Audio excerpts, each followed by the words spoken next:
We are thrilled today to be talking to you about creating inclusive, multi-tiered behavior support systems in public school setting and our BBSD model of behavior analytics supports and services in Boulder Valley School District.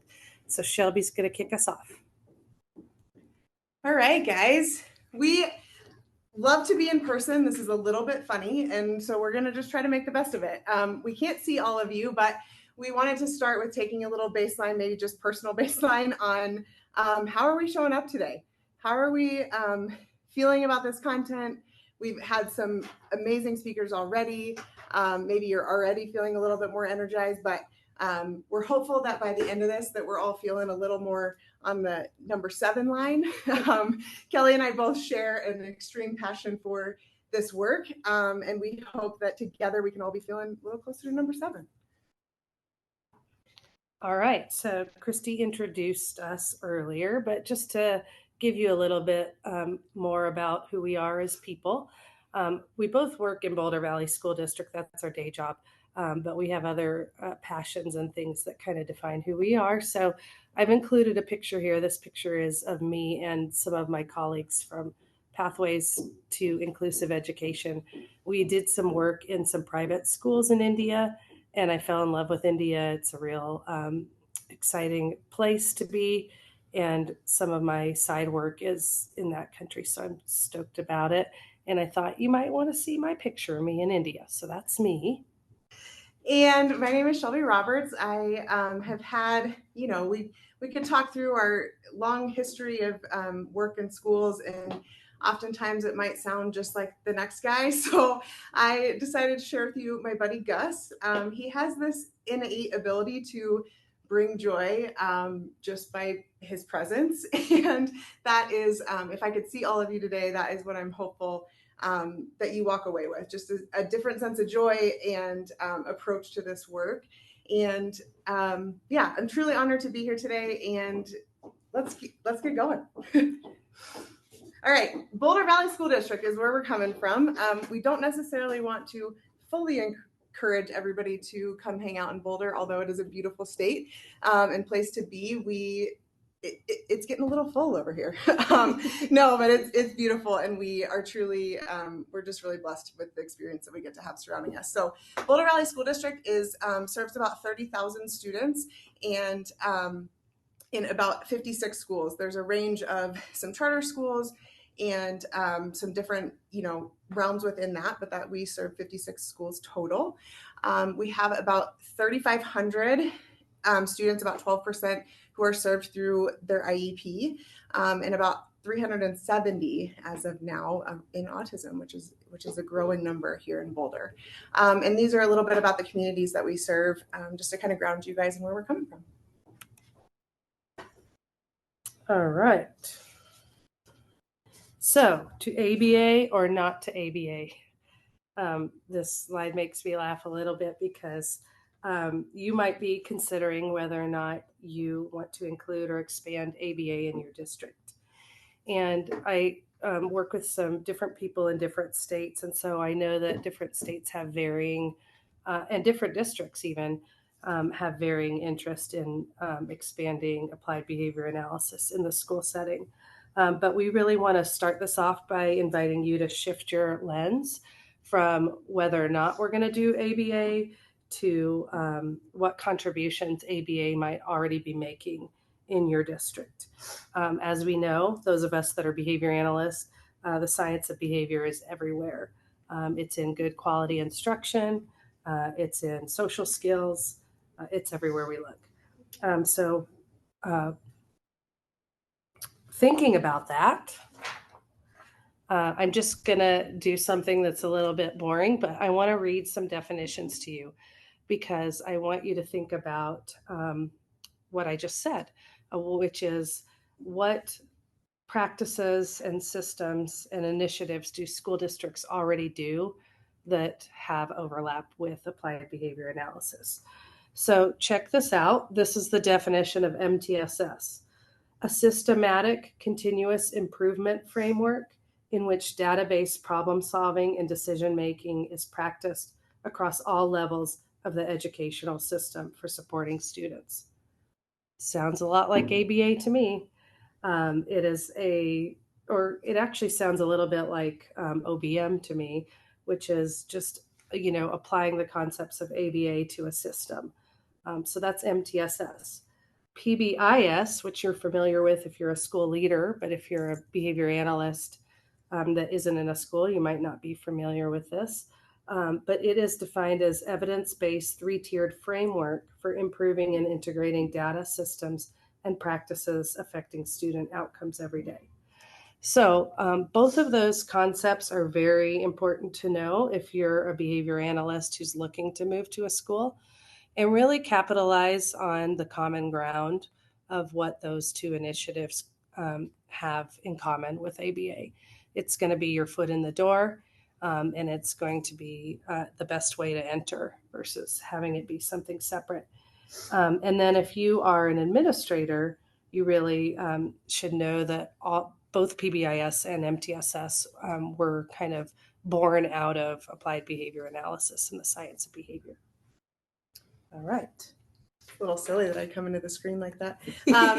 So this, like Kelly said, this really has grounded our work here. We'll go into a little bit more detail around kind of where we're serving and kind of the variation that we're bringing to you today. But we wanted to root ourselves in, again, that the MTSS framework and the idea of how much that has helped develop our programming here in Boulder. Rooting in that practice and those frameworks has been what able to allow us to grow in the way that we have. And with that, one thing that I think is coming to fruition more around the country, which is beautiful to see, is that we need to work to align our behavior systems and how we're supporting behavior and social emotional learning and mental health in a similar fashion that we are supporting our academic growth and achievement. And oftentimes we see building schools, districts that really separate that work. And through, when you can put those together and be able to see the growth and apply the strengths that are in the building to that framework is really where you get to see all the growth. All right. So this is a diagram that is like, the holy grail for our work in growing behavior analysts in Boulder Valley School District and creating our unique model. We had this at the very beginning. We have it in every PowerPoint we talk about. It guides every decision we make on our behavior analyst team, as well as any decision to add additional behavior analysts and what their role might be. So it's been kind of our grounding process throughout this whole journey that we're going to share with you today. And you probably have seen it and are familiar with it, but it is the idea, and it comes from PBIS, even though it looks very behavior analytic, that you define an outcome of where it is exactly that you're trying to achieve. You consider the baseline data of where you're currently at, and then you develop systematic systems and practices in order to make it towards the outcome. We all are very familiar with doing this with individual learners or clients, but we really wanted to come at growing BCBAs in our district through a system, organizational lens and applying the outcome systems data and practices to both sites, specific schools, and our district at large. So we use this at every level, whether we're talking about a kid, a school, a program, or our whole district. All right. So our map today, we are rooting ourselves in really our journey, our story, kind of where we came from and where we are now. And that can be a little bit finicky because, we're so far away and we're not in your building, we're not in your room with you, but we feel like it's often that we talk about these systems and these practices and these ideas, but then seeing it into practice is challenging and often can be very confusing from building to building and site to site. So we are going to be sharing our journey with you today and some of the stops along the way for both Kelly and I and some of the work that we've done in Boulder Valley. So when you when we're looking at our map and our journey, we often want it to look like this, right? We want it to be this linear straight line. And if you've ever come to Colorado or you've been on a hike, you know that oftentimes there's signs that go left and right and around in a circle, and then you end up looking at your app and where you went, and you're on this crazy journey where it really felt like you were going straight forward. Oftentimes in schools and in education, we run into that as well. We, have the idea that we want it to be this straight linear line, and oftentimes it looks a little bit more like this. Again, if you've been to Colorado or you've been on a ski resort or you haven't been, can be very, very confusing. And in education, we also see all these competing factors of, oh, this looks pretty and I need to go this way, and oh, have we considered that? And today we just really want to challenge you to root yourself in the grounding that we just spoke about and those 4 practices, but that it's not only always linear, and that it's often, we need to work together and figure out how to step alongside of each other, and maybe one goes this way, one goes this way, but that we are rooted in the same goal. All right, so disclaimer before we start our journey. We do want you to try this at home. We want you to try to replicate our model, and any nugget that we share with you that's interesting and feels like it could apply to your district, we want to share it with you. However, we want to remind you that we started this process in 2014, so 10 years ago. So you're going to see the whole journey from beginning to end. And in your mind, you're going to feel overwhelmed thinking, where do we start? How do we get there? And we just want you to know that the product that we have today that we're bragging to you about and showcasing is something that's the end result of 10 years. And when we started, we had none of this in place. And a lot of it was learning on the way. So give yourself grace as if you're at the beginning of this, or if you are somewhere in the middle of our journey and you're looking to really expand and refine BCBA supports. Give yourself some grace and patience about what's that next outcome we want to achieve and what systems and practices do we need to get there. Stay true to you. We want you to develop a model that fits the context of your environment. Boulder Valley School District is probably different than yours. We have a really site-based value. So every principal makes their own decision, which makes it really, really hard to launch systems. Perhaps you're in a school district where it's top-down leadership and you can just say, we're all going to do it this way, and everybody does. So you're going to have to make some changes along the way from what you hear to fit your school. And finally, what Shelby touched on just a little bit already, this talk is a little bit talky. We do practice adaptive schools in most of our presentations and make them really interactive and engaging, but this is a keynote and it's virtual, so you just have to hear us talk. We apologize in advance. And then finally, the power is in the process. You're going to have your own process. We had our own process, and we all go to PDs all the time where you could just take something and try to scale it out. But unless you go through the process with your people and your stakeholders, there's not ownership and it doesn't take root. So we invite you to start this process on your own and use ours as a guidepost.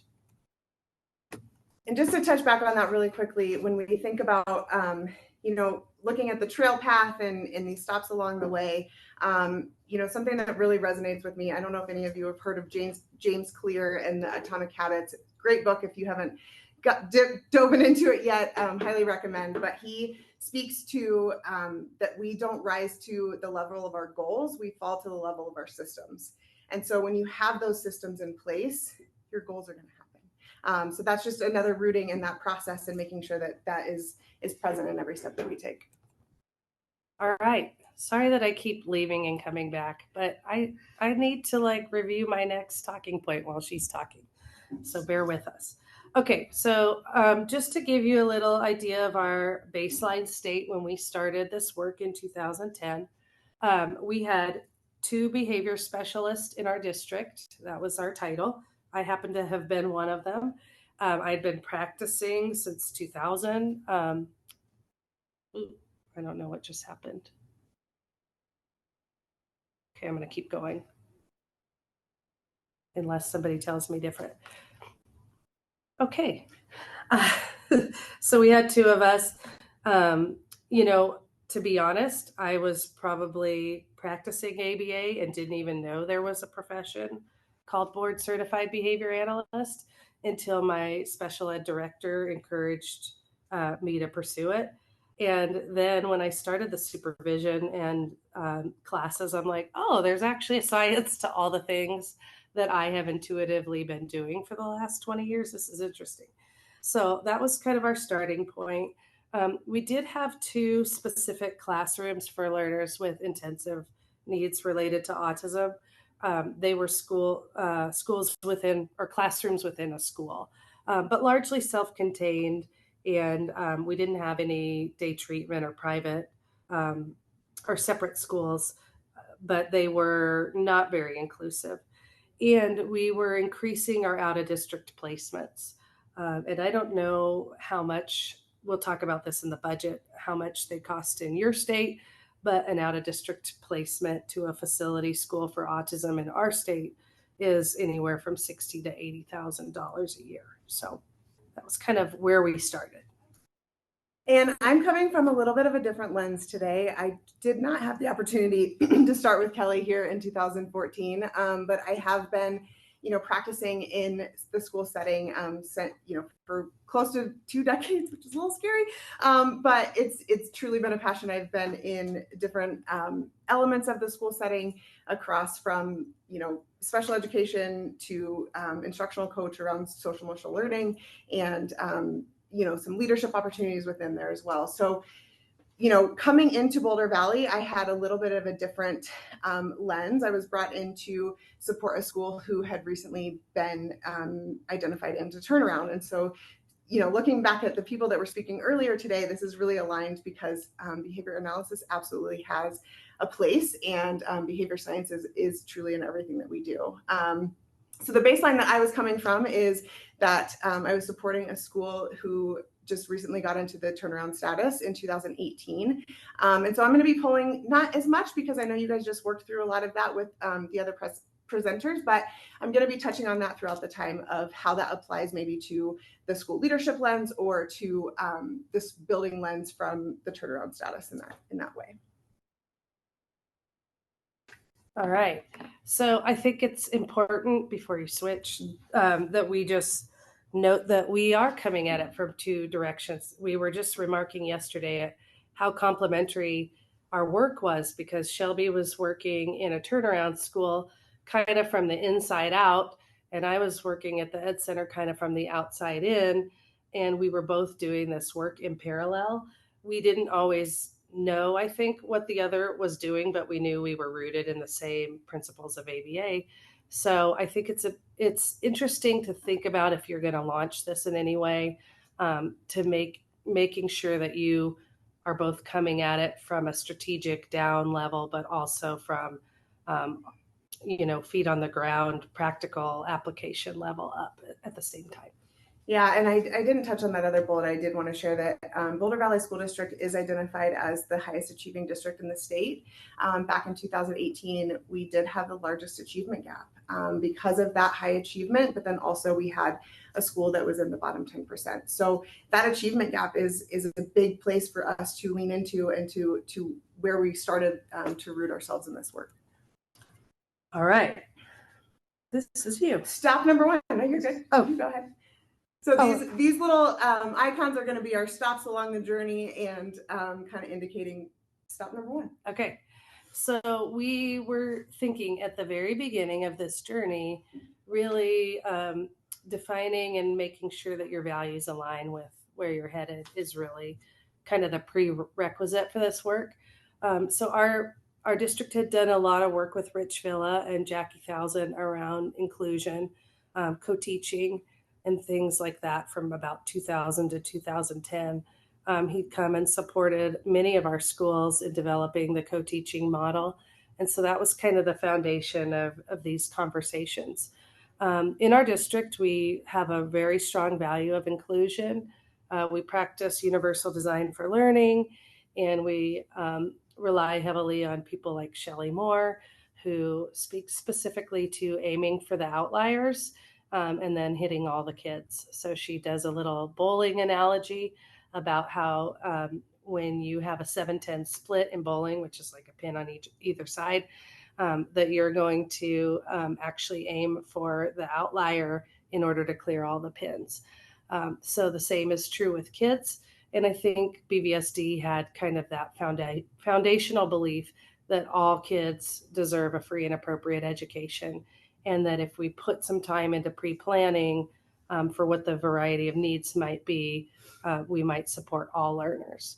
The other thing that we really valued when we started on this journey was the natural environment.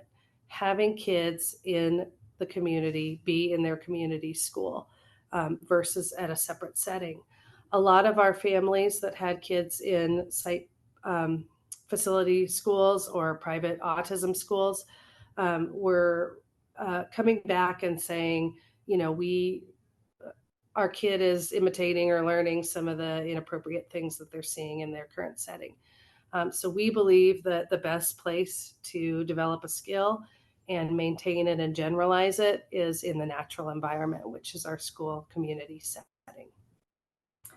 And with that, along the same lines, coming from school leadership and administration lens, we really want to root ourselves in what are our current values, what is present within our everyday practices, and what do we want to put our energy in and build upon, right? We will get into that a little bit later, but when we think about the variation between our values and our culture, as you're walking through this today and you're thinking about maybe some practices or some systems that are in place within your setting, I really encourage you to see, does that value align with the culture that is present?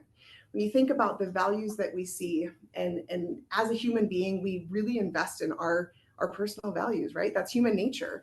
But we often will say that we value something, but then the everyday behaviors that are present might not necessarily be aligned. And so when we're looking at what is the culture of the place that we're entering into, and how does that culture and our values align? Are they aligned? When we, I'll give you a little bit of an example.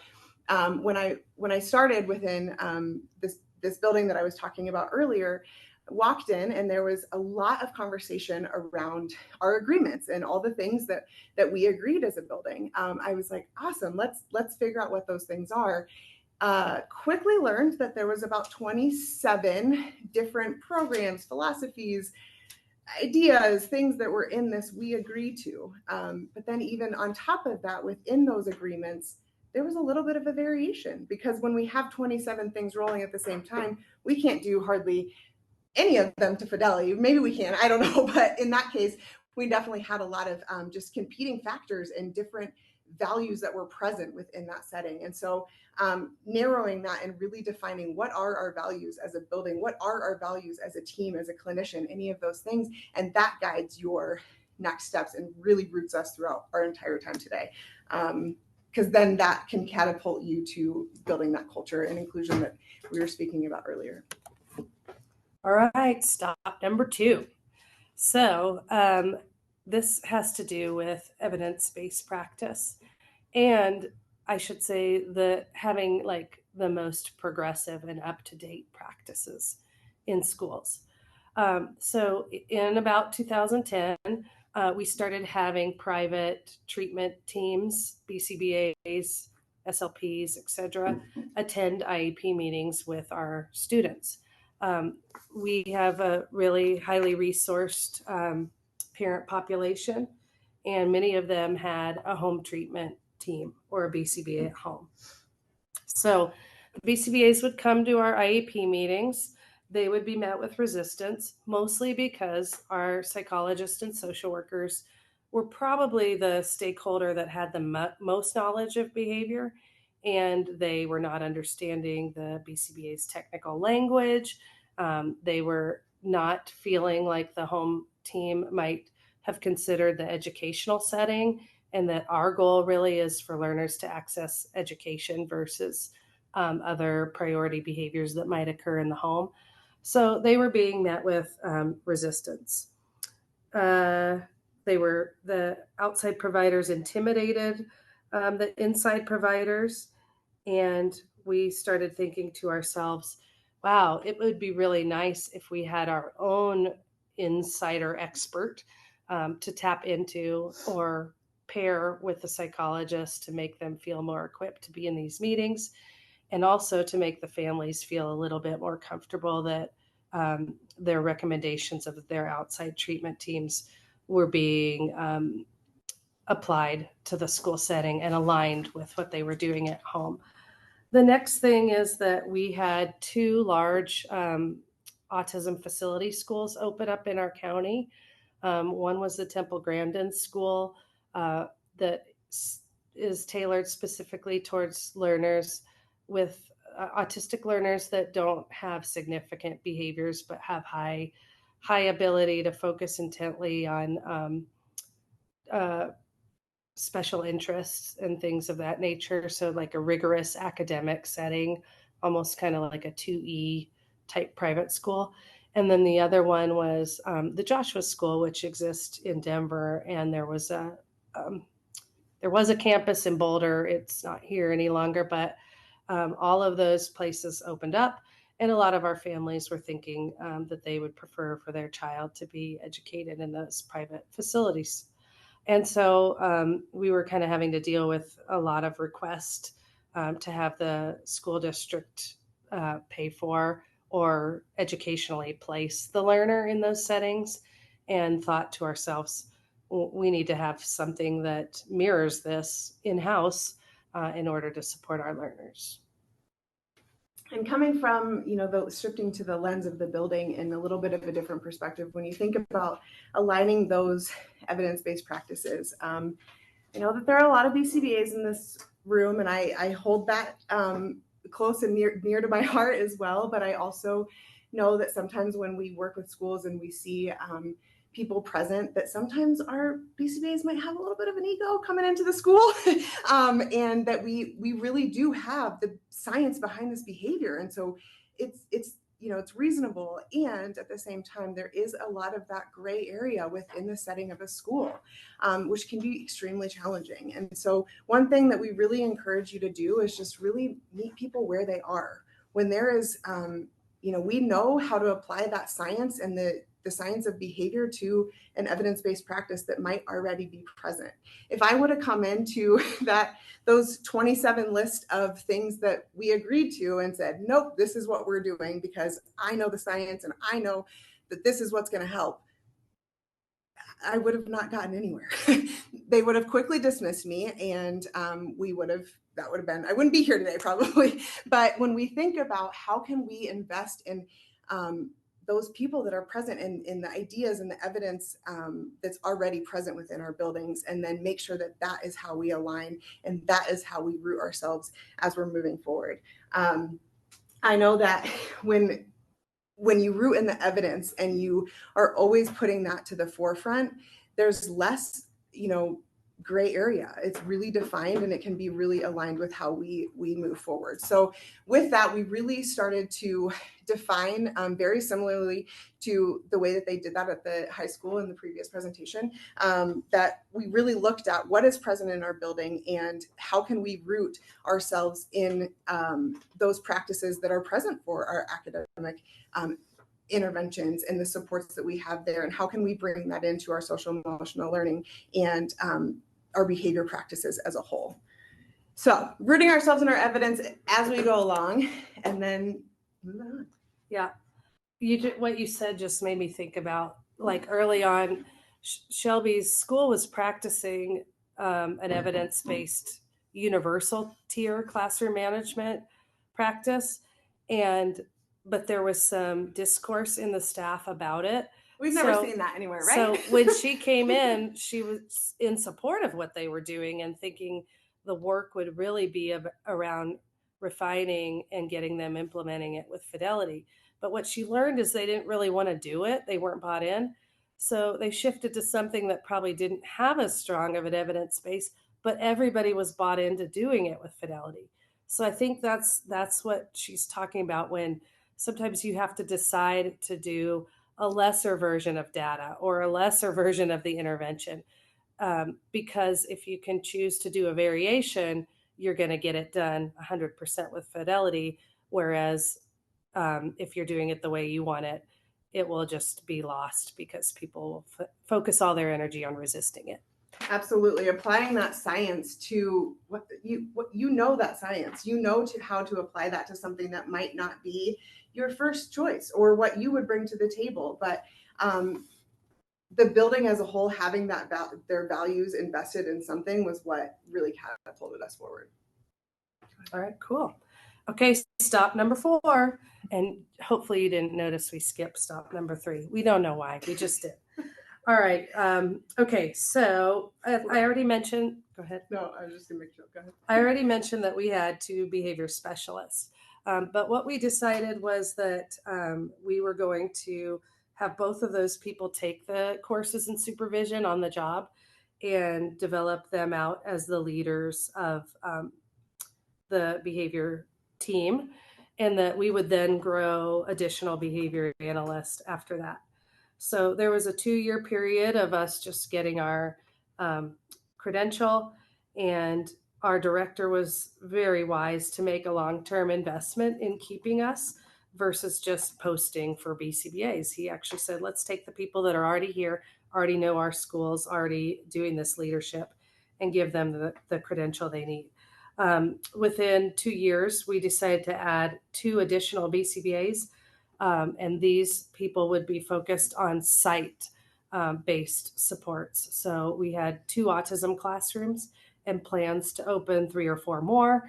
And so each of them would serve 3 programs apiece. And then just really also shifting the value of BCBAs in our district beyond that behavior team that we were creating.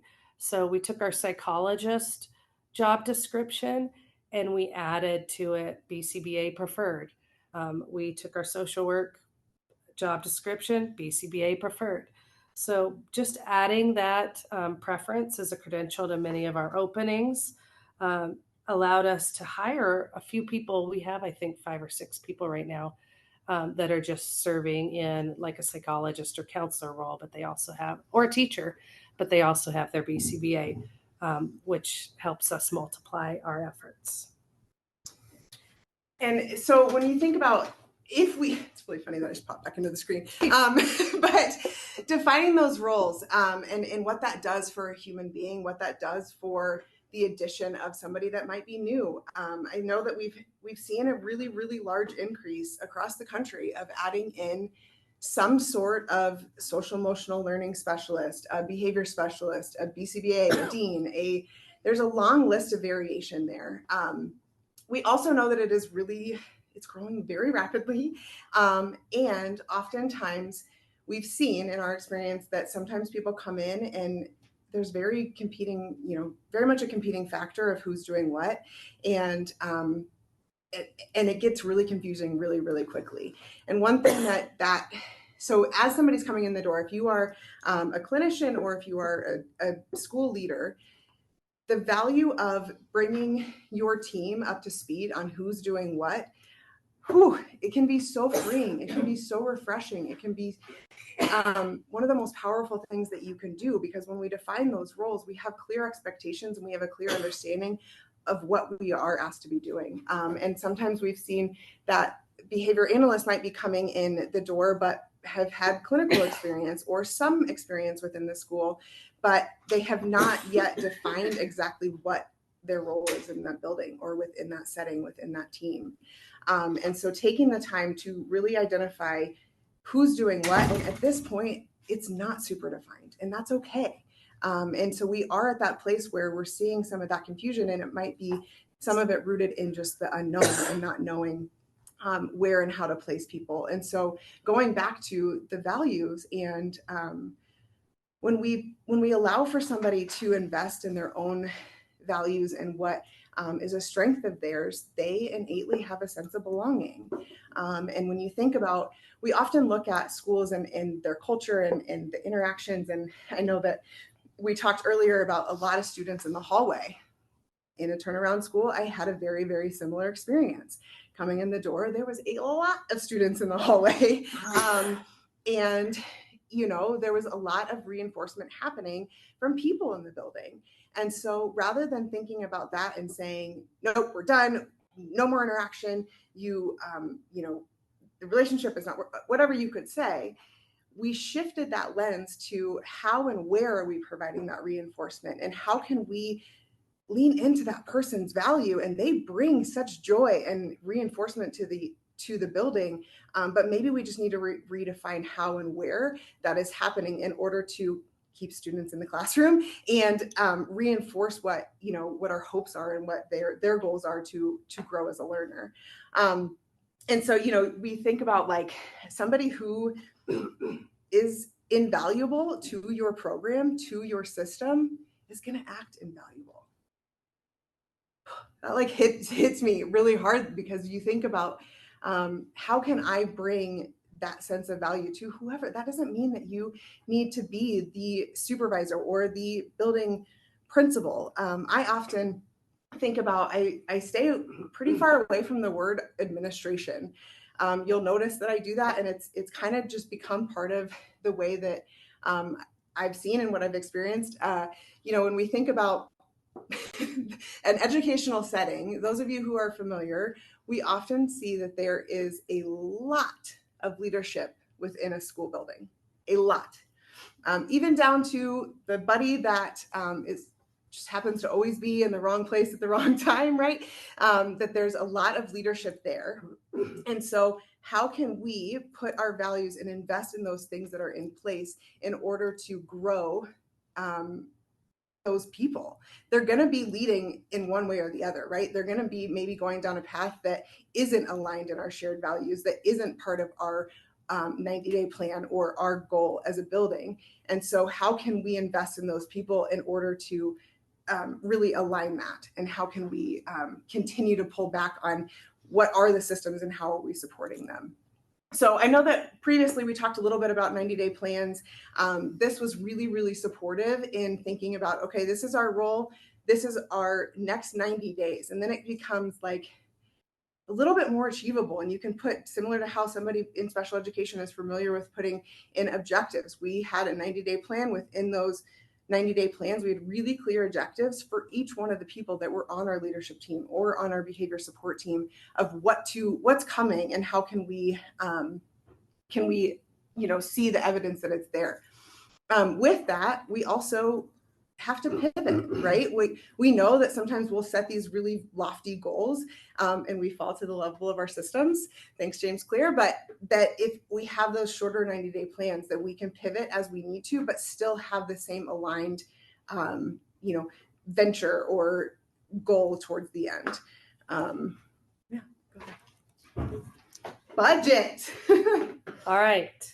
So this next stop is, I mentioned this a little bit earlier, but the cost of facility schools and the cost of placing students in not inclusive settings, maybe even the cost of running a separate school within your district, and really getting connected to the amount that's being spent towards that.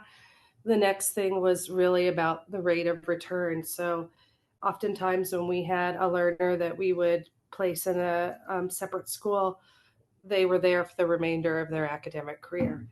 I can't even remember in my first 10 years a kid ever coming back, or a facility or separate school saying they've met their goals, they're ready to return to the public school setting. Not only that, but we analyzed and did some baseline data collection about the amount of time, resources, and money that we were spending on litigation and mediation. Those 3-4 hour IEP meetings around kids not meeting their goals and parents wanting more intensive services.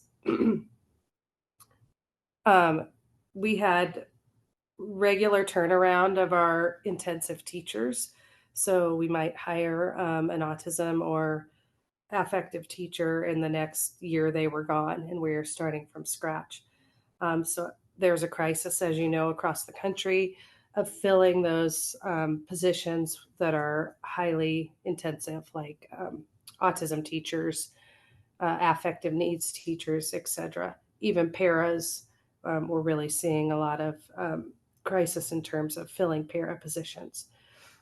So thinking about adding a BCBA to our programs was kind of a no-brainer in terms of co-leading.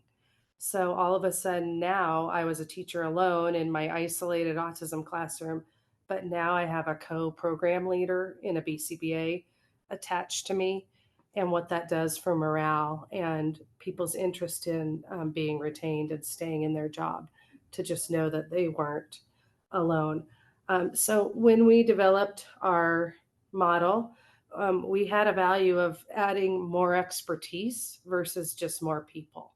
Um, we've even shifted now some of our para allocations to more BCBA because some of our sites say we don't even need any more cooks in the kitchen and we can't hire them anyway because they go unfilled. What we really need is the extra people to have more expertise. So our current model is a full continuum of BCBA support, from the district level BCBA person that's doing the systematic work, to a site-based BCBA that is specifically supporting 3 autism classrooms, all the way to a behavior analyst supporting one specific school, and that was Shelby and Gen Ed.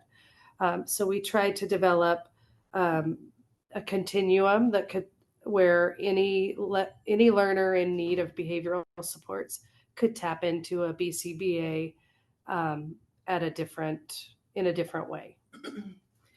And, like she said, I was identified to be supporting one school. And with that becomes, when there's anything that's different within a system, it can be a little bit of what is the why, and why are we doing what we're doing. And we did have the opportunity to have a little bit of a bigger behavior support team. And with that, we might get some pushback. There's people that might be just questioning or wondering, or when you can take the time to root yourself of why the budget is being spent where it is, it can really help your system you're building to have a greater understanding, and also invest in that value of what you're putting your energy to. So when you're putting money, just put your money where your facts are, right? Like when we align our budget and we're transparent about who's doing what and why, we see those results. And when we compare, we often looked at our behavior data, and we could pair that. Yes, we have these people in place, but this is the impact that they are having, and these are the practices that are in place based on this. And that might continue to be reevaluated, right? We want to make sure that we're always growing and pulling people back and placing them where we need to, but that our budget is always rooted back into that image that we came to you with at the beginning, that they are aligned with our data, our systems, and our practices across the board, and that you are investing in what is of value for you. Sorry, and there's one thing I forgot to say, so I'm going to add it on. We reduced our out of district placements, for those of you that are administrators, by 70% within 5 years. So basically, just if you want to get down to the details, the cost of hiring a BCBA was the same as the cost of an out of district placement. So even if we could have one child return to our district with additional intensive BCBA supports, it would outweigh the cost of 1 year of their treatment. So it's kind of just a no-brainer when you think about the amount that you're spending. And go ahead. I was just going to say that's really similar. There was a history of a lot of district level support, and district level support supporting this one building very, very heavily. And so there was a lot of, dollars that comes from our district level support to come to this school level. And rather than, investing in those people on one-offs or continuously needing to call it in district support, we brought in somebody with behavior expertise or behavior science in their background, and able to kind of be present on a day-to-day versus having somebody come and go. And so really the funding at the end of the day is pretty aligned, just how you place it. Love it. All right, stop number 6. And I'm gonna have to do a time check, but I'm just gonna keep talking. Okay, so one important effort on our behalf of designing our model is that we wanted it to be proactive versus reactive. We do a lot of BCBA supervision and mentoring across the country, and almost every mentee that seeks me out is in a school setting primarily because they want a school-based supervisor, and they all say, I don't think that I can stay here in this assignment because all I do is spend every day with the one kid or two kids that's having behavior. I can't even make it down the hallway without somebody stopping me and saying, aren't you the behavior person?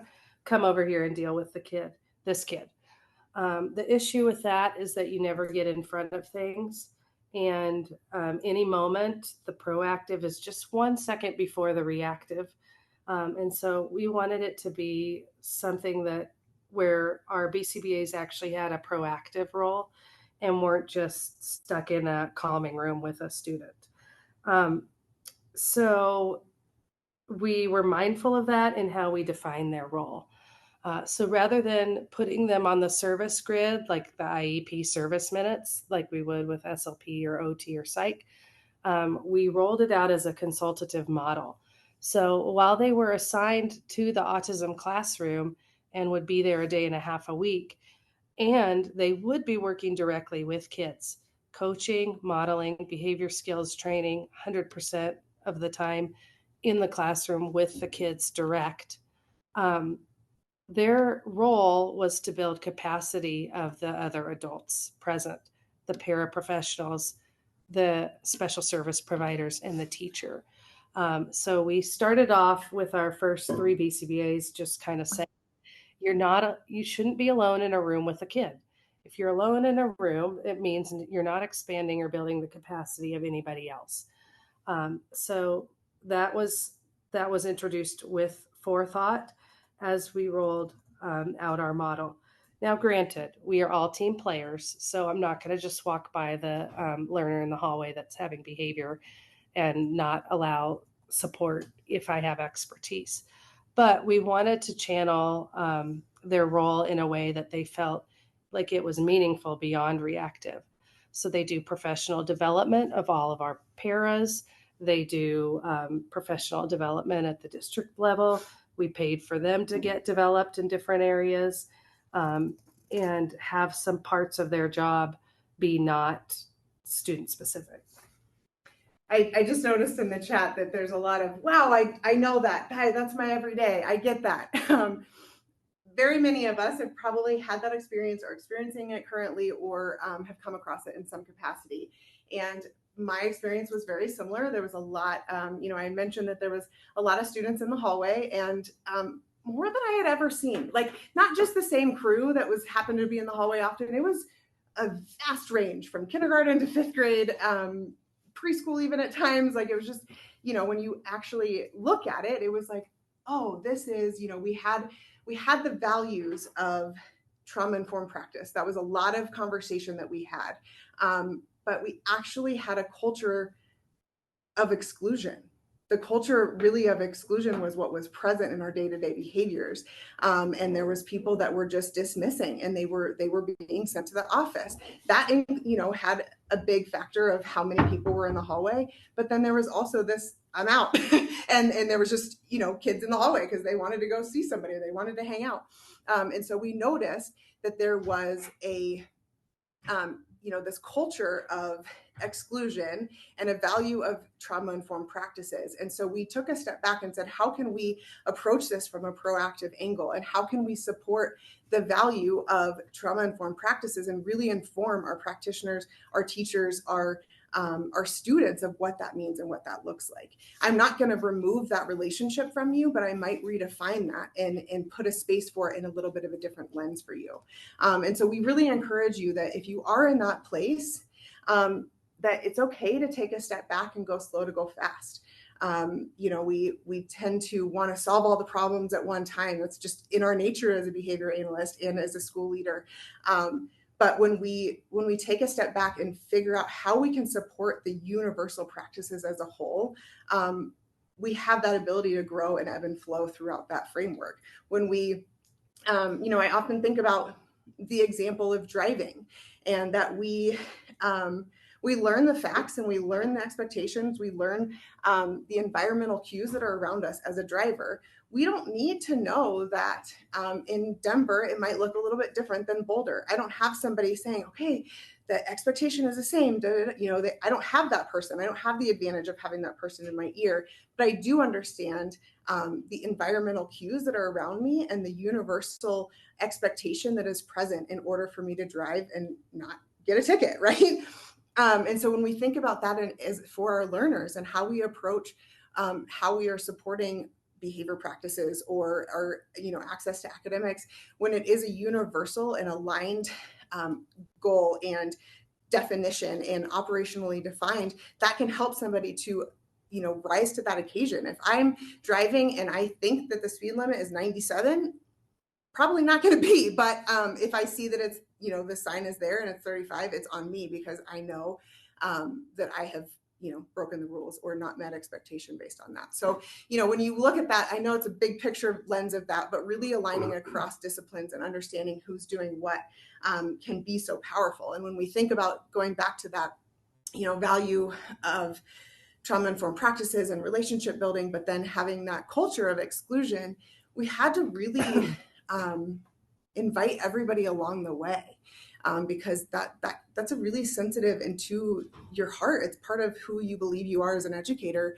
And if somebody's coming in and telling you that might need to shift, if you don't see or understand necessarily the why behind it, then you might not be able to get on board. And so, taking your staff, your people, alongside of you through that decision making and making sure that we are making decisions as a building because it's part of our value, and me as a school leader or you as an administrator, whatever that might be, you are walking alongside each other, and that there's the power of all factors and stakeholders that are present to make those decisions and make sure that things are continuing versus just saying this is our behavior team and this is what they're doing and they're doing this, that it is a universal approach and that everybody knows their role and that everybody has an understanding of, if this happens, this is how I respond. And if I don't fully grasp that or it doesn't feel right, I have resources or I have people to go to. Kelly talked a lot about, providing professional development and making sure that professional development is maintained. We often, I hear of teachers that get these management tools or get this new curriculum or they get this new idea and they're expected to just implement it. And then we also hear, teachers aren't getting the training that they need in their programs, right? But as building administration or BCBAs in schools, we are also often aligned in that, right? We don't have this, COVID threw us all for a loop. Nobody was ready for that, right?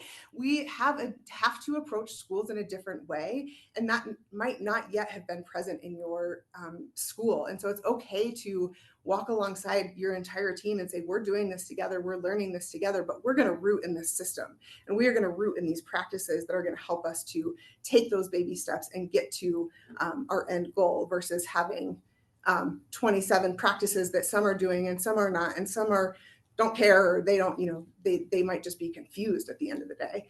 And so, really putting the value around our system and our process as a universal unit versus individually breaking that up. If you are interested in using this presentation for CEUs, please get ready to write down the first passcode.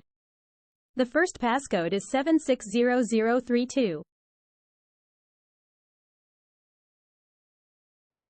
Yes, yes. All right, step number 7.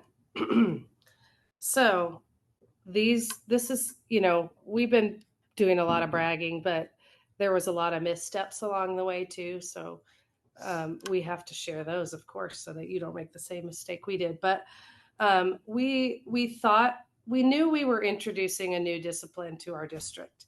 And, for special ed, speech language pathologists, OTs, PTs, psychs, teachers have always been part of the multidisciplinary team. But we were adding a new profession. And so we did know that, but some of the things that we didn't anticipate was some of the resistance that we might have gotten from just the special ed teams, as well as buildings and general ed teachers. So we're going to talk a little bit about that. With regards to theoretical underpinnings, the science of ABA has some controversial history, and people have a lot of beliefs that are based on the myths or the old practices. So we were at odds with that. But even things like teaching verbal behavior, our SLP group has a specific way that they teach kids to talk and recognize communicative attempts. And the BCBAs that we hired had some specific training in verbal behavior programming, and it differed.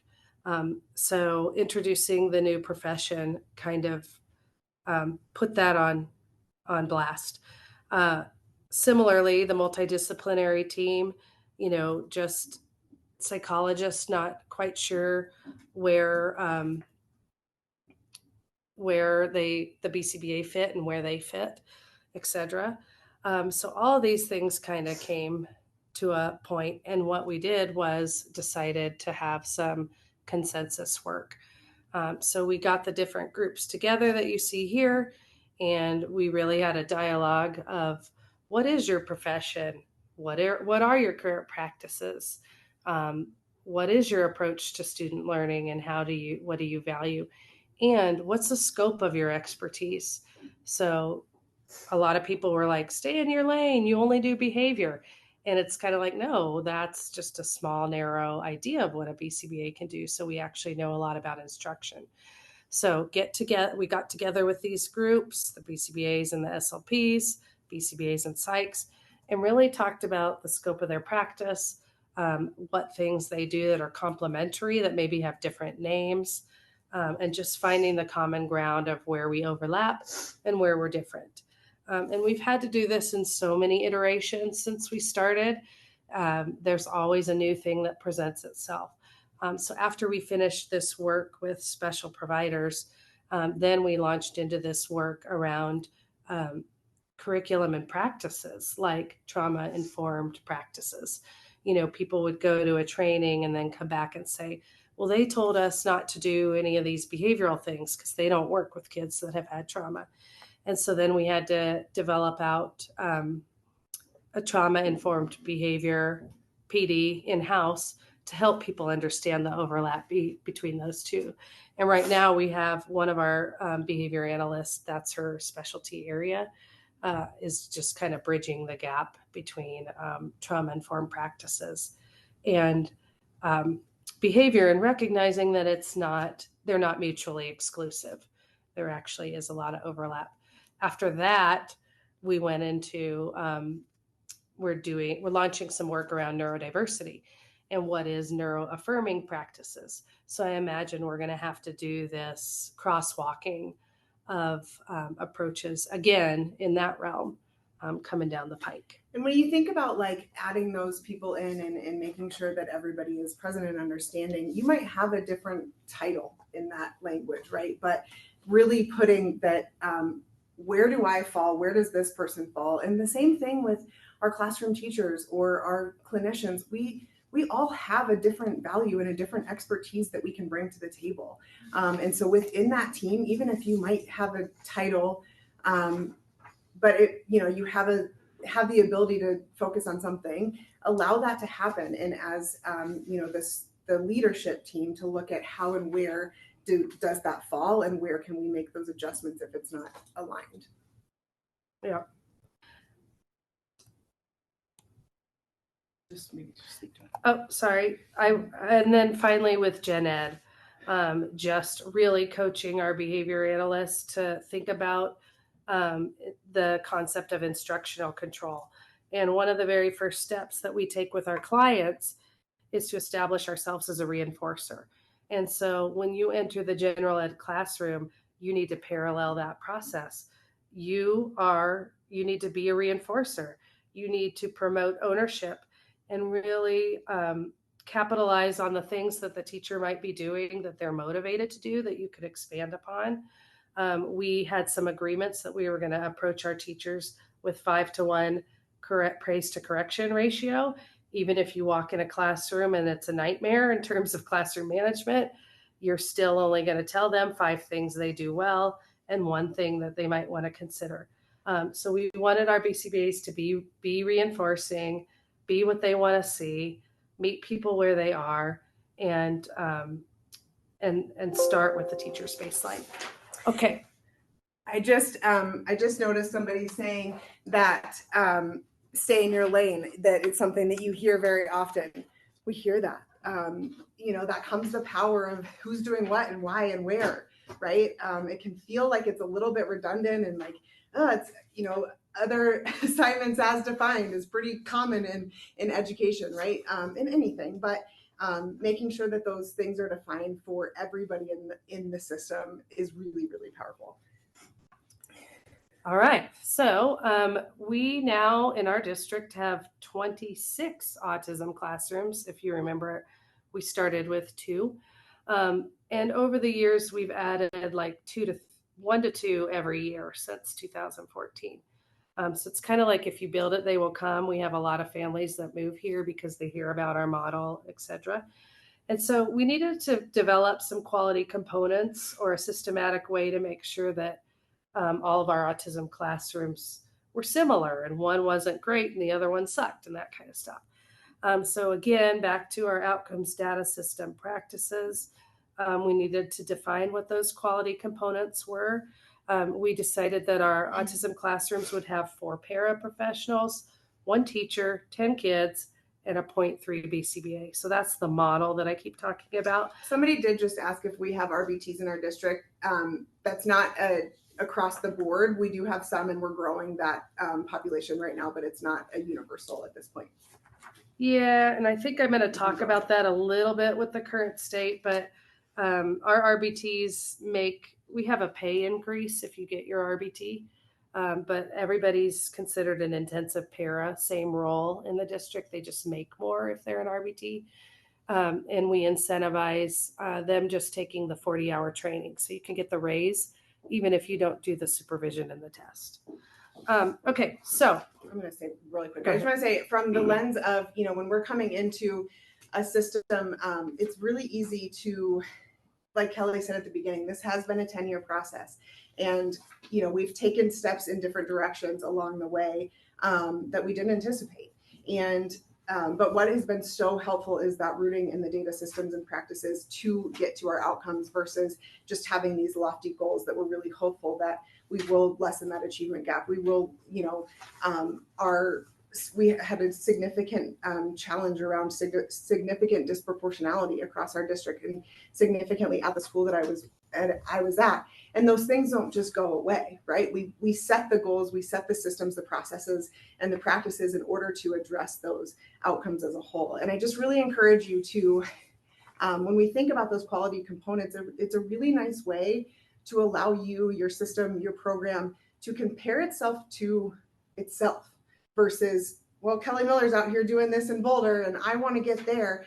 But when we have those quality indicators of this is where we're starting and this is based on blah, blah, blah, it is where we are starting and our goal is to tackle this one area versus this huge picture of what we can do. So I know a lot of you probably heard that quote, don't compare your chapter 1 to somebody else's chapter 20.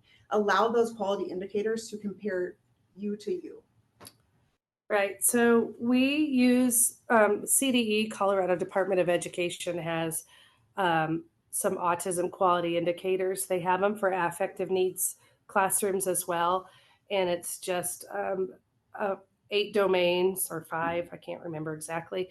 But within those, what components would a classroom have if they were delivering quality services? So one of the categories is family involvement, one's behavior, one's what do the IEP meetings look like, one is curriculum. So early on, we started having our classrooms self-assess their baseline. in these areas. And we did it in a very formal way. You can see a graph here where they all completed the assessment, and then they'd score back, and then they would identify a goal for the year, and then we would visit to progress monitor that goal. Our practice has shifted a bit. Our teachers said we feel like it's evaluative, even though it's not. We want to have database conversations about how we're developing and aligning our classroom to the other autism classrooms, but we want it to be a little less formal. So now our process looks a little more like the team meeting by themselves and determining what of the quality indicators will be their focus for the year. And then when we come out for our site visit, they highlight their strengths to us and they tell us what their area of focus is going to be. And then we celebrate with them along the way. So it's not evaluative at all. It's just guideposts, like Shelby said. Where are you starting? What do you want to do to make your program more consistent with the others? And how do you get there? To that point, we also promote twice a year site visits where we provide a sub for our 26 autism classroom teachers and I know it's a nightmare probably to think about what happens in their program while they're gone, but we are invested in them being able to see each other's programs. So twice a year, we have a morning and an afternoon. They're able to go to their peers' programs, see the classroom, see the systems, look at how they do their visual schedules, look at how they do their data notebooks. And I think that has been the best investment in terms of growing consistent programming, because when you see what other people are doing that you would like to replicate, that's the most powerful thing, and that collaboration between teachers. And on that same line, when we, whether you're in a school or you're in special education, whatever it might be, putting ourselves in, what is present. I won't go there because there's a lot of language on that slide. But I want to kind of root us back to earlier where I was talking about that there are a lot of really strong leaders in schools. Some of them have a title, some of them don't, that might indicate some sort of leadership. But there is a lot of that going on. And so when we root ourselves in these quality indicators or the data that's going to guide our practices, like Kelly said, we can identify who's doing what and then watch those systems increase or decrease or make improvements or not. What does that say? Sorry. Okay, so our quality indicators that we rooted ourselves in, this is just one element. As you noticed in the previous presentation, there's a lot of factors that go into school improvement. They absolutely need to be aligned in different people doing different things. So this is just one example. I kind of wanted to pull you into one of the things that indicated the need for a behavior support person was the SET. It's through PBIS, has a school evaluation tool. These are some of the questions, just kind of want to give you a little bit of a framework. There's so many factors that I wouldn't group myself in this because I would just say that it was one tool that we used and that we use that same tool on the other side. That's where the power comes in, right? That you're using the same tool to identify your progress along the way. So coming into a school that was identified to be in turnaround, and I let you guys know that we had a little bit of a culture of exclusion. A lot of students were in the hallway. And so one of the questions we also knew on our slides on our assessment, how many students were leaving. But for the sake of this, I just am going to talk about how long they were out of class. And when you think about that, there was, out of class for more than 40 minutes. And then again, that maybe that behavior was only processed for about 5 minutes. That's an incredible amount of instructional time. And when we looked at it again, when we look at how much time they are spending out of the classroom, it was really indicative of, okay, yeah, that makes sense. Like we're in turnaround because our students aren't in class. One factor, right? But when we came back around in May 2021, following COVID and all the things, our systems had been in place and there was 0 kids in the office. Pretty cool. The other one that we had sorry, my mouth is dry. The other one that I really wanted to highlight here was oftentimes we think about bringing in a behavior specialist at BCBA, whatever the title might be, to a general education system that supports behavior intervention or whatever it might be, the title, that often we think that we're going to come out with more behavior plans or more intensive services. And that doesn't have to be the case. If you see, I know it's pretty small, but on the slide on the side, back in 2018, we had 9 intensive behavior support plans identified on their IEP, and we had 22 that were targeted interventions for that student. There's a lot more data that says the implementation and there was a lot of here and there. Maybe that's a plan. I'm not sure. There was just a lot of gray area around how we were supporting our behavior plans across the building. But overall, when we introduced a behavior support team, a social emotional learning team is what we rooted ourselves in. That wasn't the case. We decreased our need to intensify our services to a targeted or a tiered level because we were really focused on that tier 1 and our overall approach as a building and what values we have in place rather than getting lost in the one-offs. We did a lot of I won't go into too much detail here, but putting a system behind your support. I hear a lot of BCBAs that go into the school setting following having a lot of autonomy in the clinical setting. It's very different. It can be very different. And so, allowing yourself to see where and how I fit into that system and how I can provide support. Like Kelly was talking about earlier, if I would have walked by that student and been like, no, that's not trauma-informed practices, or he's out of class because of you, whatever, I would never say that. But meeting that teacher where they are and meeting that student where they are, but then along the way, providing that model, providing that just grasp on how it could look different versus saying you should do this, this, and this when we're in a heightened level of anything, right? If we're in a level of crisis and somebody comes in and tells us we're doing something wrong, we're not going to be able to hear that. And so putting yourself in the place where you can walk alongside the system that's already in place, but then also be having that bird's eye view of how we fit into that system. I know we're kind of running close on time, but when we think about I know oftentimes we talk about rooting back in these systems, and a lot of our school leaders or administration is like, how do I have so much on my plate and so much to do, all that thing we all do.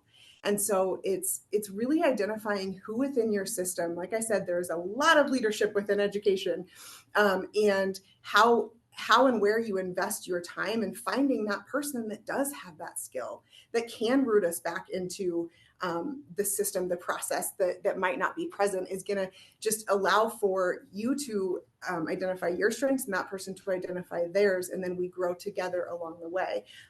It doesn't necessarily mean that there needs to be more of this and more of that. It's just more aligned and making sure that everybody understands how and where they're putting in their practices. So along with all of this, the school improvement evaluation tool allowed us to see the data and then invest our budget and the people into those places and the systems that followed. And then, you see those trickle down effects. And that doesn't mean that those people need to be there forever, right? We develop systems and pull people back as much as we possibly can.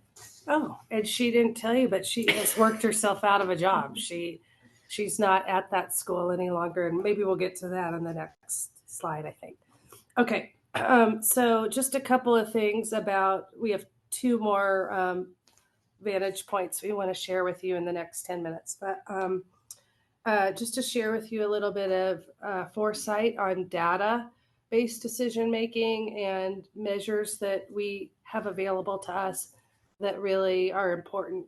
So there's a very big focus right now on how do what you do as a clinician or a school personnel impact student progress or outcomes for student learners. So these are a couple of things that we collect data on.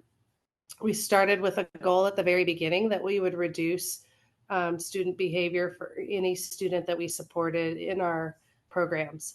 And so over the last few years, it's varied from 80% to 93%, but we track the number of students who make progress towards their behavioral goals that have a BCBA attached to their IEP. We also track our learners' LRE, or what percentage of time that they're in the autism classroom versus gen ed, and whether or not we progress monitor whether or not having BCBAs is making an impact towards having kids more included in gen ed and reducing the time that they need para support.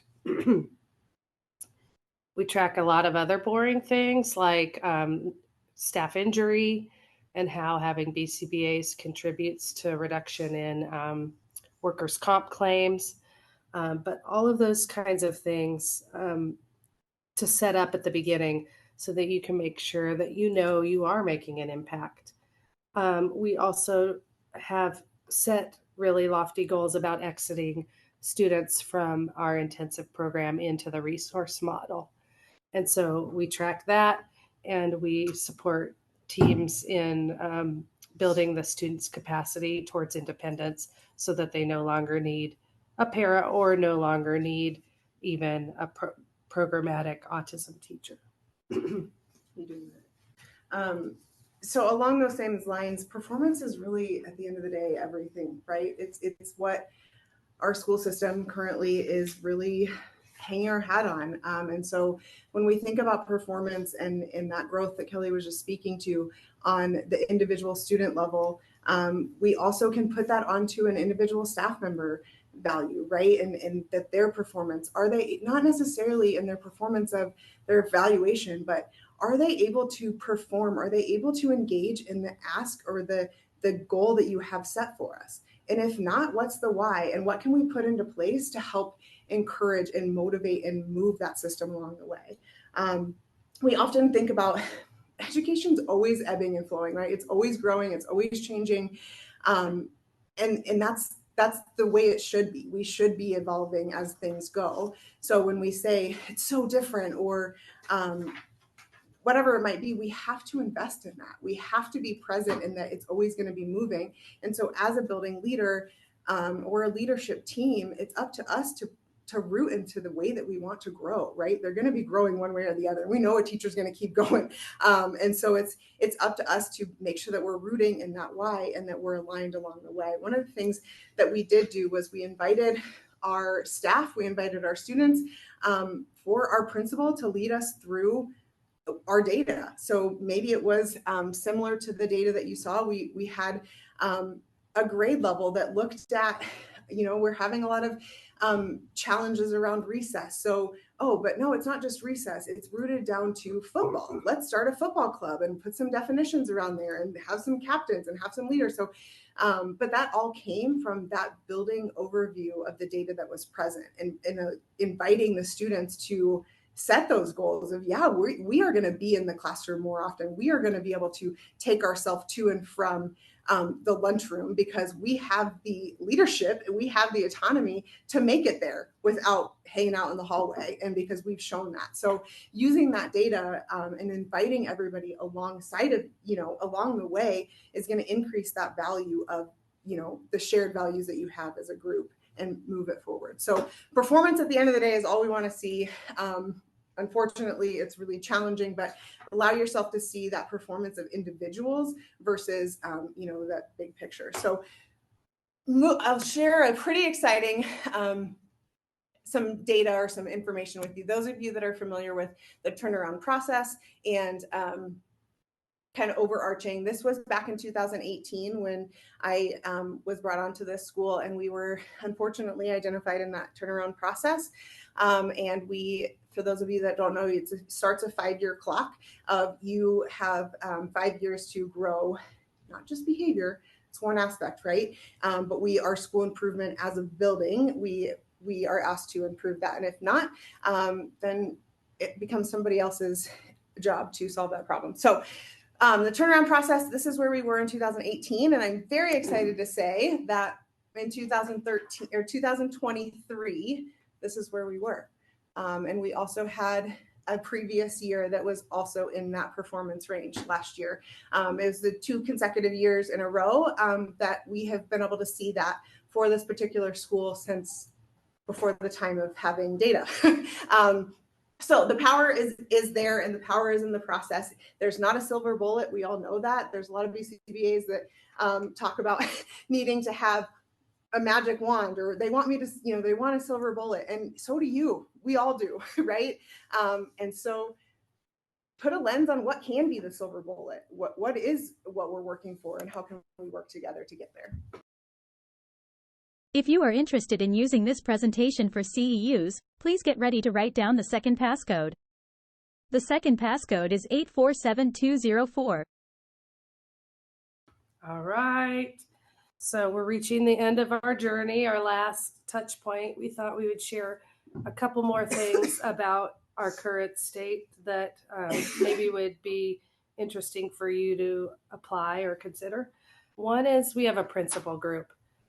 So this is kind of a little bit outside of the box, but we decided to host a happy hour after work for principals of buildings that have our autism programs in them. And it was a very informal invitation, but suddenly everybody was there versus when we were trying to have like a regular meeting during the workday. So once a quarter, we meet with the principals. We partner with, I partner with one of the principals and we lead it together. And it's very informal, casual group where they can bring and talk about behavior and autism in their schools and troubleshoot together. We do case studies and things like that just at a restaurant nearby. So that's been pretty powerful. In addition to that, we asked our BCBAs, as we hired them, we had a goal where they would each meet monthly with their principal, standing meeting. And I think that moved things quite along because the principal always had knowledge of what the BCBA was doing with the program all along the way. We developed a Big Six para training, and we do separate presentations on how to develop para trainings. It's not exactly RBT training, but it's 6 skills that we have identified as paramount to being able to work with autistic learners in the classroom. And so 100% of our paras take that upon hiring. The magic about that big para training is what Shelby said about the process. Each of the 6 was developed by a group of people and delivered by a group of people. So they all had ownership, and the best way to teach people about behavior is have them teach about behavior. So we partnered with our psychologist, we partnered with other stakeholders like our autism teachers, and we developed the training in tandem with them, and so that they could deliver it and we could deliver it. We offer it asynchronously or directly in a para meeting, depending on who needs it, but all of our paras are trained on that at all times. We now currently have 15 BCBAs, 2 of which Shelby is here as a teacher trainer for special ed and mentor, and me as the district BCBA, and then the rest are those site-based autism classroom BCBAs. So that's kind of cool. We have 26 programs, and we're pursuing a autism advisory group right now where we're drafting a neurodiversity policy for our district. And it's been interesting. We've been trying to tap into existing ones and haven't found any. So if you have a neurodiversity policy in your district, share it with me because we haven't yet found it, but we're excited to be piloting that. So that's kind of where we are right now. Yeah, and I would just say too, I kind of spoke to all those pieces, but similar things around those meetings and making sure that those people that are having any sense of leadership in your building, either defined or not, that we're having meetings and we're talking about what our goals are and where we're moving, right? We often see it going back to that of programs and systems that are added to our plate, and they can really start to pile up if we're not really intentional about maintenance and how we're supporting what's come into the building or what's come onto our plate from every angle of academic, behavior, social, emotional, whatever it might be, that we plan that along the way. And like I said, if that's not a strength of yours, that's okay. Invest in yourself and find ways that you can apply that strength and or bring on a team member that is their role to bring that to your table. Because it can happen. I'm not saying that we made all the best decisions. I will not be the first one to say that we made mistakes along the way and that, everybody does that, right? But it is, if you go back to that image of the ski slope, if we are on a double black diamond and we are a green skier, might be really rough. But if we plan our actions that allow us to get to the point where we could go down that double black diamond path, then let's do it. Let's join together and do that together. All right. That's it. I hope you're So inspired. fun. We'll leave you with our references and also a little self-promotion. If you want to buy this book, which isn't out until March, but we put it together about our journey. I know we've been on the Behavioral Observation podcast, so if you want to hear a little bit more about that, I think it was episode 139. So if you're into listening, please feel free to hear more from us. We're so grateful. Yeah, This was thanks so for fun. having us, and sorry it was in a different order than you planned. Well, yes. Thank you so much, Kelly and Shelby. We absolutely appreciate you being here. That was an amazing presentation. I don't know if we have time for them, but we do have quite a few questions in the Q&A that I can pass along to you. I can give you maybe one question while we're getting our other presenters set up, if that's okay. Yeah. Awesome. So we have a lot of questions about if you can reveal anything about your big six for training paras, what those are. Sure. Yeah, I'll try to rattle them off the top of my head. It's praise and reinforcement. Oh, is it still in there? No. Sorry, it was in our slideshow and we took it out. Praise and reinforcement is one topic. Pace of instruction and behavior momentum. Organizing the learning environment. Functional communication. Shaping and fading. Or prompting and fading. And designing the workspace or environment. Did I say that already? Yeah. And we did similar for our teacher population, our general education teacher population, just making sure that our modules, our professional development was rooted in our overall goals and our 90-day plans that were present. Yeah, and this is kind of wild. Behavior analysts will really get excited about this. So we developed the six. We co-developed them with multidisciplinary teams so that they could be delivered over time by a variety of people. But if I come to your ILC and I lead them for your six paras, then once everybody has acquired the initial big six training, then it becomes coaching, generalization, and maintenance. So the next year at our meeting, we might be talking about praise and reinforcement, but through the lens of we're going to all watch each other do it and give each other feedback. So that behavior skills application training model. And then it's linked to evaluation. So if a paraprofessional is really faltering in the area of praise and reinforcement, and they've received the big six training, and then they've had the coaching and modeling, and it's still not taking root, then our administrators, we developed a big six 3-minute observation tool for them where they can pop into the classroom for 3 minutes, observe to see if those big six skills are at play, and give the paraprofessional evaluative feedback if it went that route on what's missing, and we go to the next level. So it's all kind of intertwined. And key to application of any of that training, that is, again, rooting back to how do we consistently do that is because it's based in that framework system. And making sure that the system is present in order to access training or to access coaching. What is that system that's in place for those people? Because they're most of the time people seek that. We want that, right? But if they're seeking it in a way that is able to grasp onto, putting things like that in place can be really helpful. Yeah. And please connect with us if you want to talk deeper about the big six, because we did just present at a conference for the same amount of time just on that topic. So if you're interested in diving deeper into that whole thing, we can. There's a lot of content here. A lot. We were all over the place. We just wanted to whet your appetite, We have a lot of, we have a different lens, but we also have very similar. And I think that it's really encouraging that we're having a conversation with BCBAs and school leadership because that's so powerful. And just to go back to that, how much leadership is around us, like how powerful is this combination of classroom teachers, school administration, school leadership, and behavior analysts? It can be such a powerful system changing group. Yeah.